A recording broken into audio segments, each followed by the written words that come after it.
Assalamualaikum warahmatullahi wabarakatuh. Selamat pagi anak-anak. Apa kabar? Sehat kan? Saya ucapkan selamat atas kalian yang kini duduk di kelas 9. Semoga di kelas 9 itu semakin semangat, tidak ngelokro seperti di kelas 8. Anak-anak, di kesempatan kali ini materi yang kita bahas di bab pertama yaitu dinamika perwujudan Pancasila sebagai dasar negara dan pandangan hidup bangsa, dengan subtema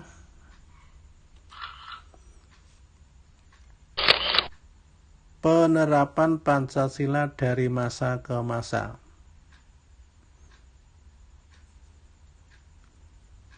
Anak-anak, bahwa Indonesia ini merdeka sudah lama ya.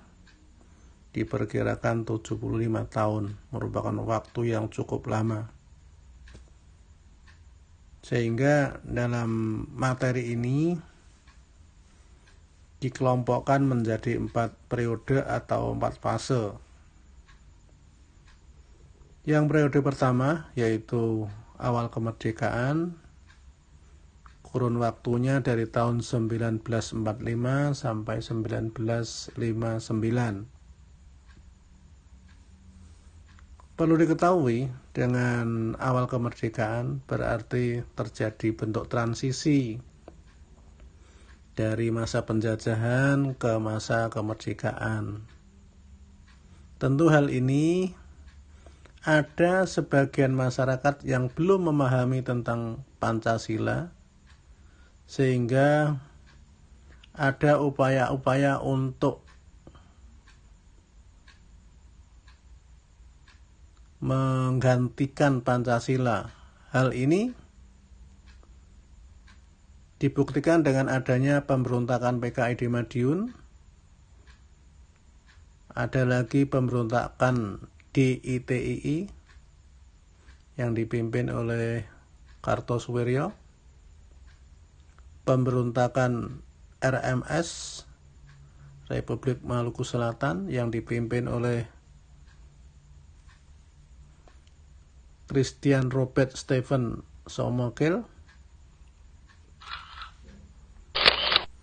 Juga ada pemerintah Revolusioner Republik Indonesia atau PRRI atau dikenal dengan Perjuangan Rakyat Semesta, Permesta, yang dipimpin oleh Syarifuddin Perwira Negara dan Vance Samuel. Itu terjadi pada tahun 1957 sampai 1958 di Sumatera dan Sulawesi. Ada lagi yaitu Angkatan Perang Ratu Adil atau APRA. Pendirinya yaitu Raymond Westerling. Ini merupakan bentuk penyimpangan-penyimpangan yang terjadi pada awal kemerdekaan. Sekarang kita melihat pada masa Orde Baru, yaitu kurun waktu 1959 sampai 1966. Hal ini melihat pada kurun waktu di akhir 1959 terjadi gejolak, sehingga Presiden mengeluarkan dekret Presiden dengan harapan agar kondisi negara semakin stabil. Namun seiring dalam perjalanannya terjadi penyimpangan-penyimpangan. Hal itu dapat diketahui: 1. Presiden Soekarno ditetapkan sebagai presiden seumur hidup. Hal ini didasarkan pada TAP MPRS nomor 20 tahun 1963. Yang kedua, Presiden mengeluarkan ketetapan Presiden nomor 3 tahun 1960 pada tanggal 6 Maret 1960 tentang pembubaran DPR hasil pemilu 1955. Yang ketiga, Presiden membentuk MPRS yang diangkat dan dihentikan oleh Presiden. Dan yang paling akhir, adanya gejolak yang luar biasa, yaitu adanya pemberontakan PKI yang kita kenal dengan istilah G30S PKI tahun 1965 yang dipimpin oleh DN Aidit.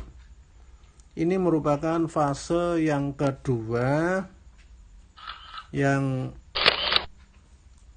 terjadi banyak penyelewengan. Nah, sekarang yang ketiga yaitu fase Orde Baru.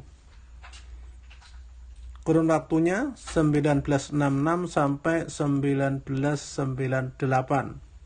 Cukup panjang waktunya. Di Orde Baru ini diawali dengan penyerahan kekuasaan pemerintah dari Ir Soekarno ke Jenderal Soeharto yang dikukuhkan dengan TAP MPRS nomor 7, TAP MPRS nomor 33 MPRS tahun 1967.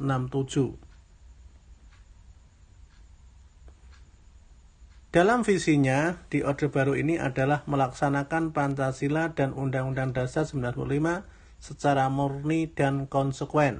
Ini visinya.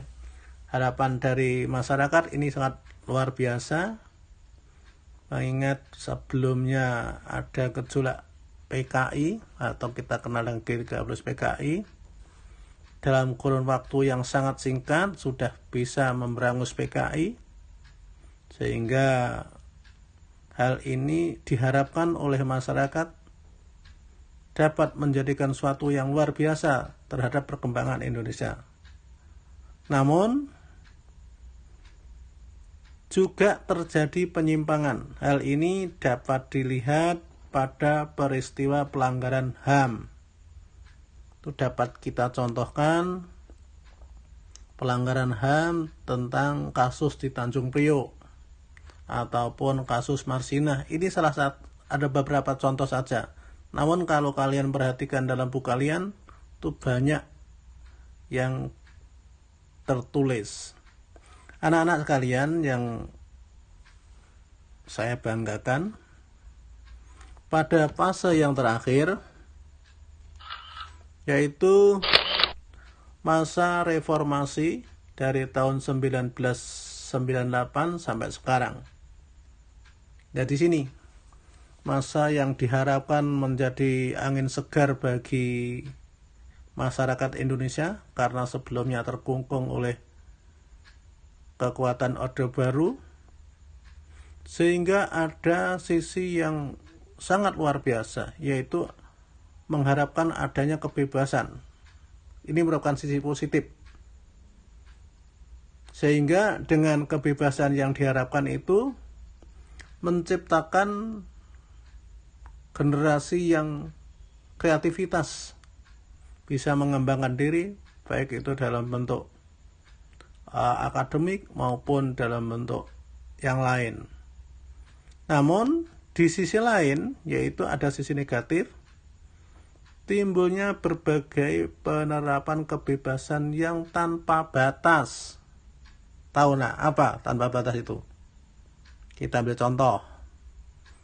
Sekarang muncul adanya pergaulan bebas. Tahu kan? Peredaran narkoba, minum-minuman keras. Ini merupakan dampak negatif dari masa reformasi. Untuk itu, sebagai penutup, yaitu dengan kesimpulan, kalian harus selalu belajar secara aktif dan kreatif sehingga dapat membantu atau membangun masyarakat dan bangsa ini. Yang kedua, Mengamalkan Pancasila dalam kehidupan sehari-hari. Ini adalah konteks nyata, tidak hanya dalam bentuk konsep. Dan yang ketiga, ini yang perlu kita kuatkan, yaitu adanya kewaspadaan terhadap menyusupnya ideologi lain. Hal ini jelas mengganggu stabilitas dan keamanan nasional. Anak-anak, saya kira untuk pertemuan kali ini saya akhiri, namun pesan saya tetap semangat belajar, dan akhirnya wassalamualaikum warahmatullahi wabarakatuh.